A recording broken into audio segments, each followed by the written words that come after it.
Bigues reduirà gairebé a la meitat la plantilla de l'Escola Bressol Municipal de Puput. El ple de l'Ajuntament d'aquest dijous ha aprovat la supressió de 7 llocs de treball d'aquest centre educatiu com a conseqüència de la davallada d'alumnes.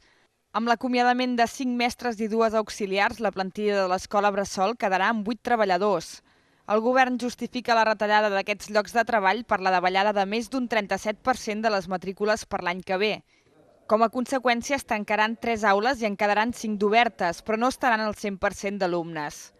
La regidora d'Hisenda, Marta Iglesias, va explicar que l'Escola Bressol suposa un dèficit de gairebé 350.000 euros l'any. La supressió d'aquests llocs de treball es va aprovar amb els vots del govern de CiU i d'Esquerra i els vots en contra del PSC i Iniciativa. El portaveu del PSC, Joan Moreno, considera que la retallada de personal no és proporcional amb la baixada d'alumnes i que retallen més mestres de les que serien necessàries. Va afegir que, segons les xifres d'alumnat, s'haurien de retallar 3 treballadors i no 8. En el mateix sentit, Jordi Clua, d'Iniciativa, va dir que la reducció de matrícules ha de comportar acomiadaments, però que la situació no es pot aprofitar per fer retallades de caire econòmic.